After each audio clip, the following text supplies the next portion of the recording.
오늘 주시는 하나님 말씀은 요한계시록 14장 6절부터 13절 말씀입니다. 한 절씩 교독하겠습니다. 또 보니 다른 천사가 공중에 날아가는데 땅에 거주하는 자들 곧 모든 민족과 종족과 방언과 백성에게 전할 영원한 복음을 가졌더라. 그가 큰 음성으로 이르되 하나님을 두려워하며 그에게 영광을 돌리라. 이는 그의 심판의 시간이 이르렀음이니 하늘과 땅과 바다와 물들의 근원을 만드신 이를 경배하라 하더라. 또 다른 천사 곧 둘째가 그 뒤를 따라 말하되 무너졌도다 무너졌도다 큰 성 바벨론이여 모든 나라에게 그의 음행으로 말미암아 진노의 포도주를 먹이던 자로다 하더라. 또 다른 천사 곧 셋째가 그 뒤를 따라 큰 음성으로 이르되 만일 누구든지 짐승과 그의 우상에게 경배하고 이마에나 손에 표를 받으면 그도 하나님의 진노의 포도주를 마시리니 그 진노의 잔에 섞인 것이 없이 부은 포도주라.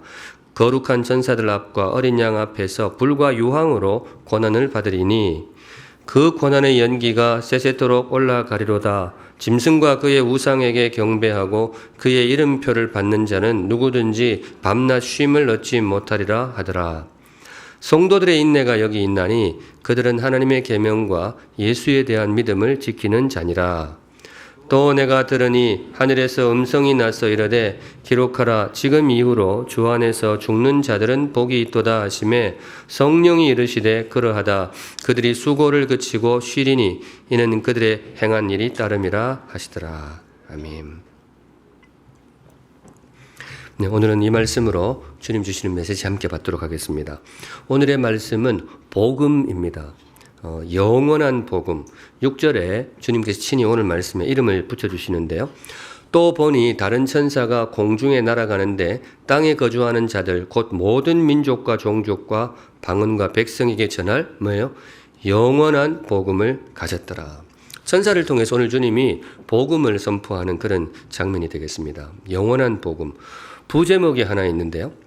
살아갈 힘이 되는 복음. 제가 그렇게 제목을 잡았습니다. 살아갈 힘이 되는 복음. 오늘 주님께서 복음을 선포하시는데 복음을 선포하는 이유가 뭐냐? 우리가 이제 늘 중심적으로 생각하는 것이 복음으로 구원받으라고. 예, 정확한 표현일 겁니다. 예수 복음이 우리에게 영원한 구원, 영원한 천국을 선물합니다. 그런데 복음의 용도는 그것만 있는 게 아닙니다. 복음은 영원한 구원을 선물하기도 하지만은 오늘 하루를 살아갈 수 있는 힘을 우리에게 공급해 줍니다. 오늘을 살아갈 수 있는 힘이 되는 복음. 지금도 우리 성도들 중에 힘겨운 시간을 보내는 분들이 더러 있지만은 처음이 계시록 말씀을 듣던 이 믿음의 선배들은 정말 힘겨운 시간을 보내고 있었습니다. 기본적으로 박해를 받고 있던 상황에 주어진 말씀인데요. 당시 성도들은 하루하루 살기가 굉장히 참 버거운 시기였죠.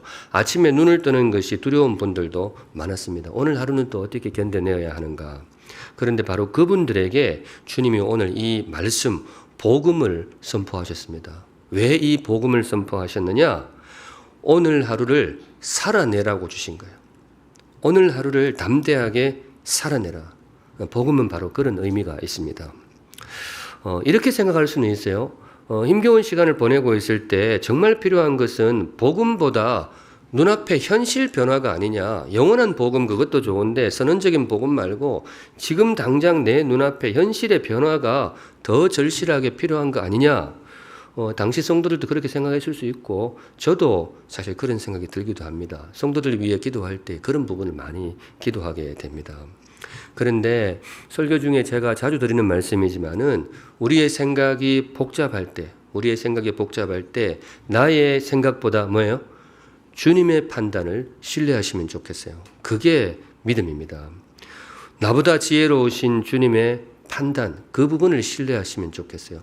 주님의 판단은 뭐냐? 오늘 하루를 살아내는 진짜 힘은 복음이다. 현실의 변화도 너무나 절실하고 소중하지만은 정말 오늘 하루를 살아가게 하는 그 힘의 원천은 복음이다. 그래서 주님은 그 척박한 박해 상황 가운데 있는 성도들에게 복음을 선포하십니다. 박해를 걷어내기보다 그분들의 가슴에 복음을 다시 한번 새겨 주십니다. 오늘이 그 말씀인데요. 2000년 전에 선포되었던 복음을 우리가 다시 들을 때에 이 복음 마음에 새기고 오늘 하루도 승리하는 용기 있는 하루가 되시기를 주님의 이름으로 축복합니다. 아멘. 들어갑니다. 주께서 고난 중에 있었던 성도들에게 선포하셨던 복음이 뭐냐? 첫째 이겁니다. 하나님이 통치하신다. 굉장히 선언적인 말씀인데요. 이것부터 마음에 새겨주세요. 하나님이 살아계신다 이거죠. 하나님이 살아계시고 지금도 그 하나님이 이 땅을 통치하고 계신다. 7절인데요. 그가 큰 음성으로 이르되, 오늘 큰 음성이라는 단어가 몇 번 나옵니다. 모두가 귀한 말씀이지만 오늘 말씀이 중요하다는 그런 의미가 있겠죠. 뒷부분 같이 읽습니다. 시작. 하나님을 두려워하며 그에게 영광을 돌리라. 이는 그의 심판의 시간이 이르렀음이니 하늘과 땅과 바다와 물들의 근원을 만드신 이를 경배하라 하더라. 하나님을 두려워하라. 그분에게 영광을 돌리라. 그분에게 경배하라. 이렇게 쭉 나오는데 이게 무슨 말이냐? 주시는 메시지가 그거예요. 하나님이 살아계신다. 하나님이 지금도 통치하고 계신다. 성도들에게 지금 그 말을 해주고 있어요. 왜냐? 우리 주님의 판단은 그랬어요. 그 어떤 현실의 변화보다도 이 선언이 성도를 살아가게 한다. 오늘 하루 척박한 하루를 살아가게 하는 그 힘과 양식이 어디서 나오느냐? 그 무엇보다 이거라고 판단하셨어요. 경배받으시기 합당하신 하나님이 지금도 서슬퍼렇게 그분이 살아계신다. 그분이 지금도 통치하고 계신다. 여러분에게 필요한 메시지라면 마음에 새기시기 바랍니다. 근데 왜 이 소식이냐? 왜 하나님이 통치하신다? 이 복음이라는 이름으로 이걸 왜 선포하실까? 제가 묵상 중에 복음이라는 이름으로 주셨지만은 삶의 기초로 받으시면 좋을 것 같아요. 우리 삶의 기초. 집을 지을 때 기초가 있듯이 우리 삶에도 기초가 필요하잖아요. 기초가 굉장히 중요하죠. 기초가 흔들리면 아무리 집 잘 지어도 그냥 허물어질 수밖에 없어요. 외장을 아무리 화려하게 정말로 귀한 집이 있어도 밑에 기초가 흔들려 버리면 아무 소용이 없어요. 그래서 주님이 힘겨울수록 삶의 기초를 튼실하게 해야 된다. 저는 그 뜻이 아닌가 싶어요. 그래서 이 복음을 우리 마음에 다시 한번 새겨 주십니다. 우리 삶의 집을 지어가는 그 기초가 무엇일까? 이 땅이 생각하는 기초들도 많이 있죠. 돈이 기초다. 예, 경제력이 굉장히 중요하죠. 그래서 보통 뉴스 나올 땐 대부분 돈 이야기 하잖아요. 건강, 뉴스에 안 나와도 우리 삶의 건강이 굉장히 실존적으로 중요한 기초임에 틀림이 없습니다. 우리 삶의 중요한 자산임에 틀림이 없어요. 어떤 분은 사랑을 지목하는 분도 있어요. 삶을 세워가는 기초는 그 어떤 것보다 사랑이다. 사랑만 있으면 다 이겨낼 수 있다. 다 의미가 있는 선언이라고 생각을 합니다.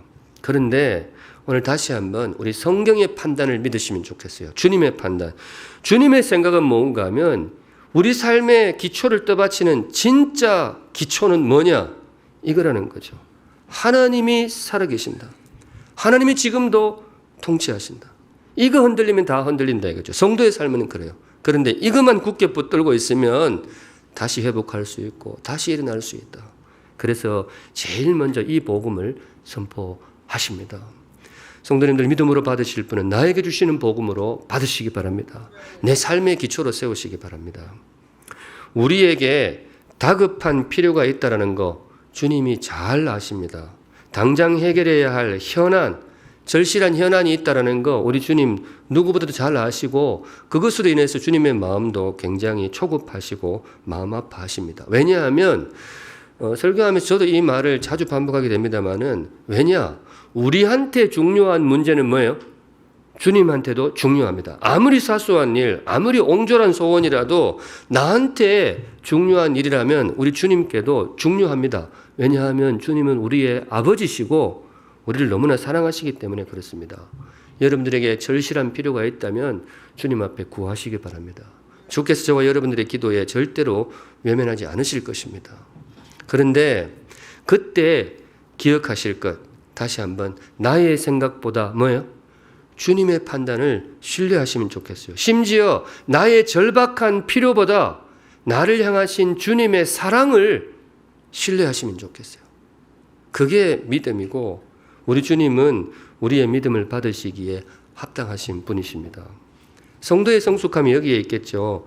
나의 지혜보다 주님의 판단, 나의 절박함보다 나를 향한 주님의 사랑, 나의 다급함보다 나를 향한 주님의 계획, 주님의 시간, 그것을 신뢰하라. 저는 이 모두를 합한 말이 이 말이라고 봐요. 주님이 통치하신다. 하나님이 지금도 통치하신다. 주님이 살아계시고 지금도 그분이 이 땅을 통치하시며 무엇보다 내 삶도 그분의 손안에 있다. 다급한 이 계시록 성도들에게도 이것이 복음이 되었다면 저와 여러분에게도 정말 절실한 복음이 될 줄로 믿습니다. 성도님들, 하나님이 살아계시고 그분이 저와 여러분들의 삶을 통치하고 계십니다. 이 복음 마음에 새기시고 오늘도 힘차게 승리하는 용기 있는 하루 되시기를 주님의 이름으로 축복합니다. 아멘. 두 번째, 살아갈 힘이 되는 복음이 무엇이냐? 두 번째 복음은 이거예요. 악은 반드시 무너진다. 하나님이 통치하신다. 이것과 이따가 있습니다마는 주님께서 이것도 복음으로 선포하세요. 악이 강성하게 보여도 악은 반드시 결국에는 무너지게 된다. 8절인데요. 또 다른 천사 곧 둘째가 그 뒤를 따라 말하되, 둘째 천사를 통해서 또 하나의 복음을 선포하십니다. 뒷부분 같이 읽습니다. 시작. 무너졌도다 무너졌도다 큰 성 바벨론이여 모든 나라에게 그의 음행으로 말미암아 진노의 포도주를 먹이던 자로다 하더라.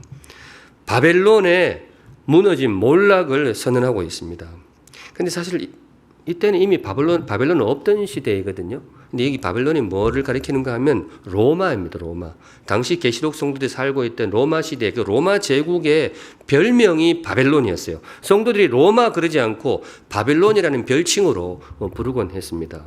왜 그랬느냐? 왜 로마를 바벨론이라고 불렀느냐? 로마가 그만큼 강했기 때문에 그래요. 이스라엘 역사에 겪어본 가장 강한 제국이 뭐였느냐? 고대 시대에 어느 제국이었을까요? 그게 바벨론이었어요. 바벨론한테 망했거든요. 완전히 바벨론한테 정복했기 때문에 이스라엘 사람들의 기억에는 이 바벨론 그러면 정말 어마어마한 권력을 상징했는데 로마 시대를 살다 보니까 로마가 그런 거예요. 그래서 로마를 뭐라고 불렀다고요? 바벨론 이렇게 불렀어요.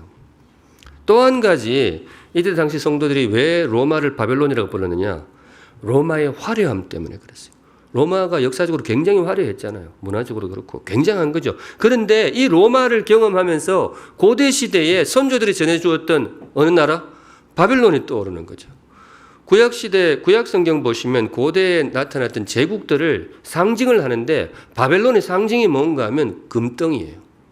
다른 제국은 은 뭐 이렇게 되어 있는데 바벨론은 금으로 상징합니다. 그만큼 화려한 그런 정말 전성기 융성한 그런 시대를 구가했던 것이 바벨론입니다. 그래서 성도들로서는 교회는 참 왜소한데 바벨론은 너무 로마는 너무 화려하고 너무 강하고 그러니까 고대 시대에 바벨론이 자꾸 떠올랐던 거죠. 이게 두 개의 제국이 이미지가 많이 겹치게 됩니다.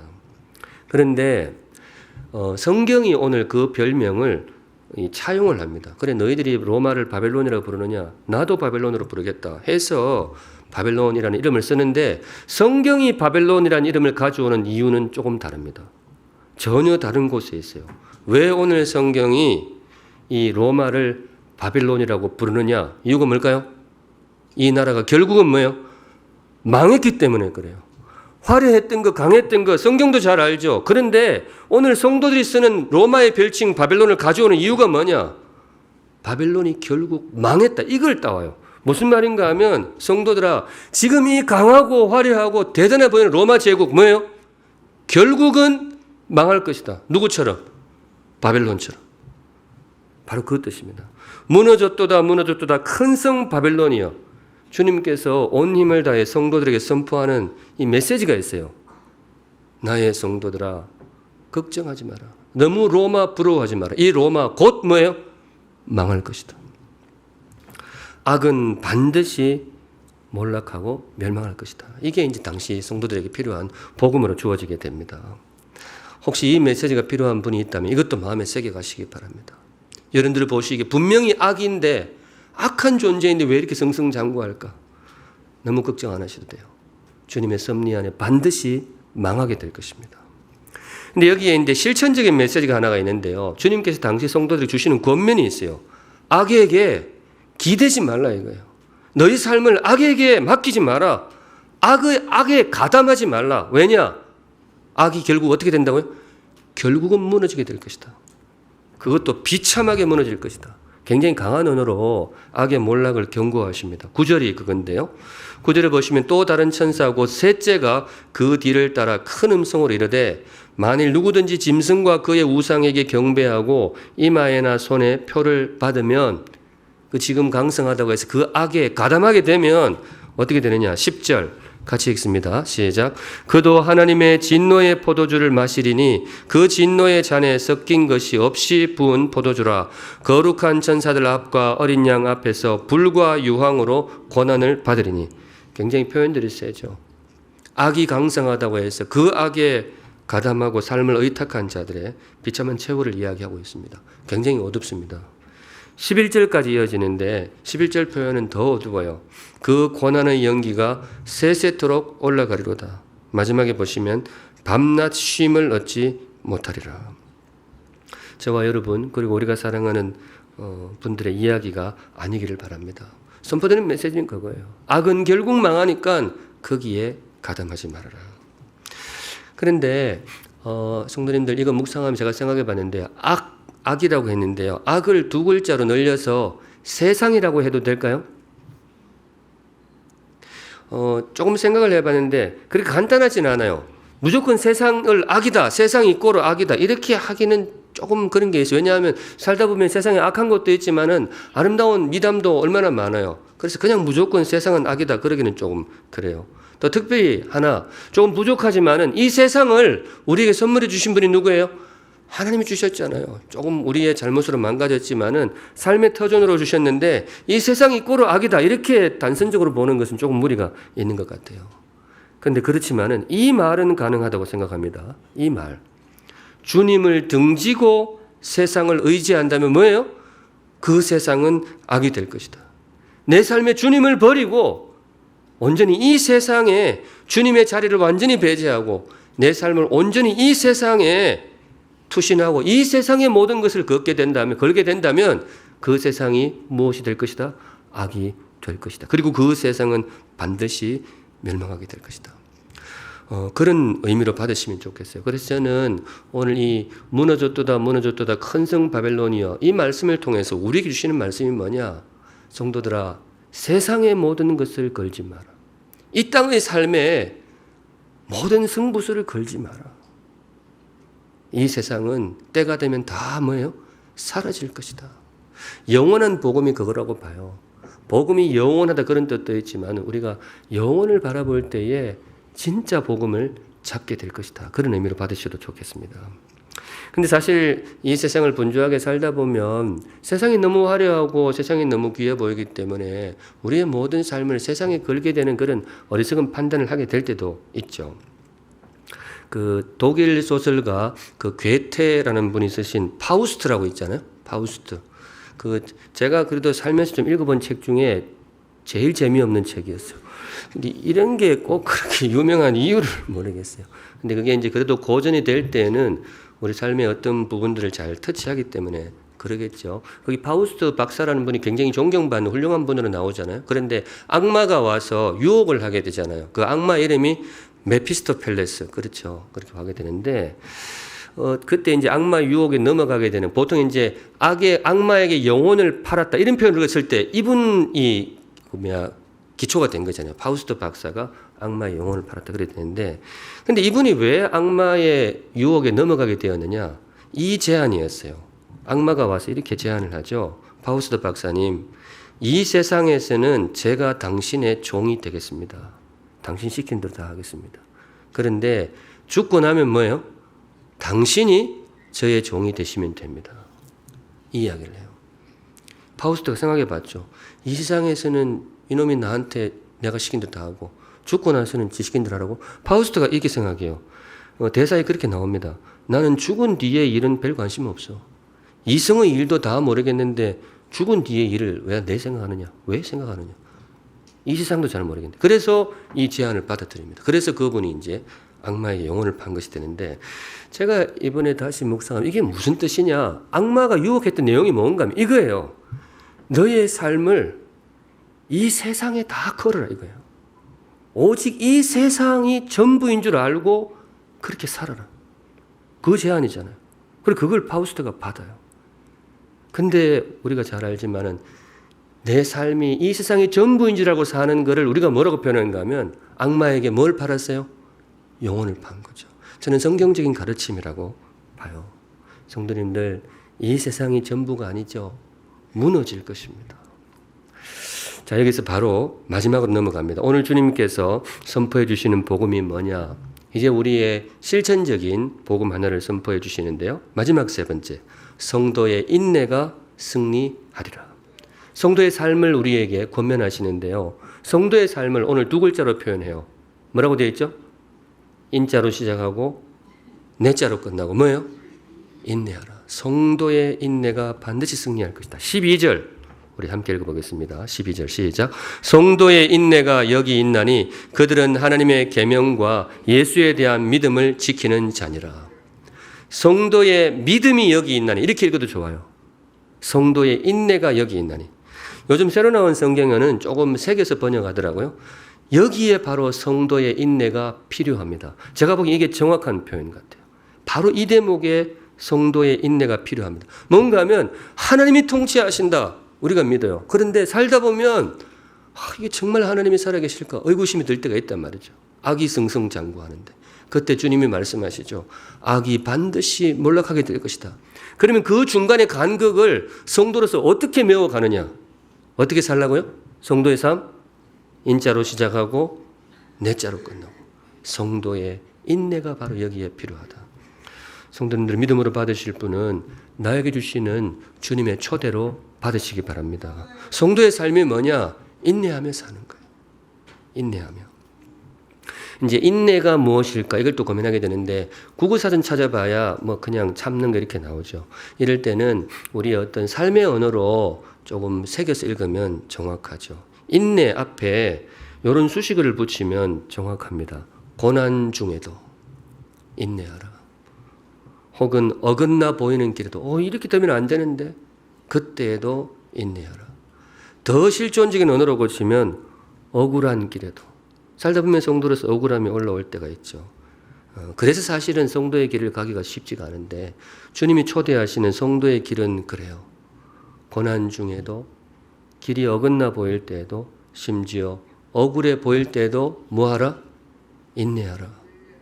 묵묵히 성도의 길을 걸어가는 것. 그것이 바로 성도의 길이다. 그리고 그 인내는 절대로 헛되지 않을 것이다. 오늘 그 말씀이에요. 그리고 또 한 가지 인내라는 세계가 사실 깊죠. 성도의 길 인내가 쉬운 길은 아닌데 여기에 또 수식어가 하나 붙기 때문에 그래요. 인내 앞에 오래. 그것도 아주 오래. 그래서 인내가 어려워요. 인내라는 것이 참 어려운 것이 이 답답하고 조금 의구심 들리고 그런 것도 있지만은 이 시간이 생각보다 길어서 인내가 참 힘이 들어요. 어떤 분한테 아무개 성도님 하루만 인내하세요. 사실 이거는 그 인내라는 그 무게감을 잘 살리지를 못해요. 하루만 인내하고 끝날 거를 알고 들어가는 인내는 그건 인내라고 보기는 힘들죠. 그냥 하루의 시간을 보내는 거죠. 물론 그것도 쉽지는 않습니다만은 인내, 성도의 길에 있어서 인내가 참 힘든 것이 이게 하루 이틀에 끝나는 게 아니고 언제 끝날지도 잘 몰라요. 그것이 사실 굉장히 그 앞에서 성도의 길을 포기하는 경우도 많이 있는 거죠. 그런데 오늘 주님께서 우리를 부르시는 초대하시는 성도의 길은 그래요. 오래. 그것도 아주 오래. 그리고 심지어 오늘 본문이 좀 가혹할 수 있는데 심지어 죽을 때까지. 제가 지금 요한계시록 쭉 풀어왔는데 오늘 읽은 것 중에 풀지 않은 구절이 딱 한 구절 남았어요. 몇 절 남았을까요? 13절 남았는데요. 13절 같이 읽을게요. 시작. 또 내가 들으니 하늘에서 음성이 나서 이르되 기록하라. 지금 이후로 주 안에서 죽는 자들은 복이 있도다 하시매 성령이 이르시되 그러하다. 그들이 수고를 그치고 쉬리니 이는 그들의 행한 일이 따름이라 하시더라. 지지난주 이거 묵상했었잖아요. 죽음을 계시하다. 이 맥락에서 나와요. 주 안에서 죽는 자들은 복이 있도다. 문맥을 따라서 여기에 한 문구 생략되어 있어요. 주 안에서 인내하다가 주 안에서 죽는 자들은 복이 있도다. 조금 참 가슴 답답한 이야기일 수 있지만은 그러지 않기를 바라지만 이 땅에는 주님이 그렇게 요구하시는 자리도 있어요. 인내하는데 오래 인내하는 것을 넘어서 언제까지? 죽을 때까지. 그러다가 끝날 수도 있는 거죠. 이게 과연 복음일까 싶기도 하지만은 이때에도 성도님들 주님이 주시는 말씀으로 받으시면 좋겠어요. 근데 분명한 것은 우리 앞서 그렇게 인내하신 믿음의 선조들이 있습니다. 많이 계시지만 이분에게 선조라는 말이 좀 어떨지 모르겠지만은 예수님이 이 길을 걸으셨죠. 인내하시고 결국 그 인내의 자리 십자가에서 이 땅의 삶을 마무리하셨습니다. 바로 그 길을 어떤 면에서 우리에게 요구하는 거죠. 물론 목사로서 저와 여러분의 인내가 너무 길지 않기를 정말 간절히 바랍니다. 그리고 기도할 때도 저는 그 기도를 많이 하죠. 저도 그렇고 우리 성도들도 그렇고 인내의 시간이 너무 길지 않게 해주십시오. 가능하시면 좀 단축해 주십시오. 이 문구를 사실 많이 씁니다. 왜냐하면 이게 삶의 어려움이라는 것이 어려움의 강도도 있지만 이 세월이 정말 우리를 힘들게 하기 때문에 그렇습니다. 그런데 저의 소망은 그거고 주시는 말씀은 어떤 면에서 조금 강합니다. 성도님들, 여러분이 감당해야 될 인내의 무게가 생각보다 길 수 있습니다. 지금까지도 길었지만 앞으로도 조금 더 길 수가 있어요. 그런데 바라기는 주님 주시는 힘으로 끝까지 완주하시면 좋겠어요. 약속이 하나 있습니다. 그렇게 인내의 삶을 걸어가시는 성도들에게 주시는 약속, 그게 오늘 복음이에요. 성도의 인내는 절대로 헛되지 않을 것이다. 성도들의 인내는 반드시 승리할 것이다. 성도들의 인내는 반드시 아름다운 결실로 맺힐 것이다. 그러니 인내하라. 여러분에게 필요한 말씀이라면 이 말씀 꼭 챙겨가시면 좋겠습니다. 오늘은 여기까지 보겠습니다. 오늘 주님께서 저와 여러분에게 주신 말씀, 영원한 복음, 영원토록 우리가 붙들어야 될 복음, 그리고 오늘 하루 살아갈 힘이 되는 복음. 주님이 그 귀한 비전을 품고 우리에게 주신 말씀인데요. 다시 한번 반복합니다. 성도님들, 하나님이 살아계십니다. 지금도 저와 여러분의 삶을 통치하고 계십니다. 악은 반드시 멸망할 것입니다. 그 간극을 메우기 위해서 우리를 주님이 먼저 걸어가신 성도의 길로 초대하십니다. 성도들아, 인내하라. 믿음으로 인내하라. 너희들의 인내는 절대로 헛되지 않을 것이다. 부족하지만 저도 이 믿음 품고 살아가 보려고 합니다. 성도님들 함께 주시는 말씀 마음에 꼭 새기고 인내하셔서 아름다운 승리를 거머쥐시는 복되고 존귀한 주의 자녀들 되시기를 우리 주님의 이름으로 축복합니다. 아멘. 잠시 기도하겠습니다. 거룩하신 하나님 아버지, 사랑하는 성도들에게 주신 말씀 있는 그대로 전하였습니다. 복음이라는 이름으로 선포하였습니다. 하나님이 지금도 이 땅을 다스리시고 살아계시며 무엇보다 내 삶이 하나님의 손안에 있음을 믿습니다. 악이 득세하고 생각지 못한 참 답답한 억울한 어려움이 우리에게 다가올 수도 있지만은 주님, 주께서 우리를 부르시는 성도의 길, 인내의 길을 걸어가기를 소원하고 다짐합니다. 성도의 인내는 결코 헛되지 않을 것을 믿습니다. 예수님의 인내의 길이 아름다운 열매로 맺었듯이 우리의 인내도 아름답게 결실되리라고 믿습니다. 다만 우리의 그릇을 생각하시어서 주님, 우리의 시간을, 그 인내의 기간을 단축시켜 주시고 주님이 개입하셔서 우리 사랑하는 성도들 인내의 그 아름다운 열매들을 머지않은 시기에 꼭 거둘 수 있도록 주님 축복하여 주시옵소서. 감사드리옵고 거룩하신 예수님의 이름으로 기도합니다. 아멘. 우리 다 같이 자리에 일어나시어서 다시 복음 앞에 우리 말씀 마음에 새기시면서 함께 진행하겠습니다. 거룩하신 하나님 아버지, 주님께서 복음의 이름으로 우리에게 주신 진리를 마음에 새깁니다. 하나님의 통치를 믿고 악의 몰락을 기대하면서 그 사이에 성도의 길, 인내의 삶을 살아가는 지혜롭고 용기 있는 하나님의 자녀들의 삶이 되게 하여 주시옵소서. 아멘. 거룩하신 하나님 아버지, 오늘도 성도들 귀한 예물 주님께 올려드립니다. 성도들의 감사와 고백과 결단과 간구의 제목 세밀하게 살펴주시어서 사랑하는 주의 백성들을 가장 복되고 존귀하고 용기 있고 담대한 자녀의 길로 인도하여 주시옵소서. 아멘. 지금은 우리 구주 예수 그리스도의 은혜와 하나님 아버지의 영원하신 사랑하심과 성령 하나님의 힘 있는 임재하심이 성도의 삶, 인내의 삶을 믿음으로 걸어가기를 소원하고 다짐하는 사랑하는 모든 샘물 성도들의 삶과 걸음과 거룩한 결단 위에 이제로부터 영원까지 함께 계실지어다. 아멘.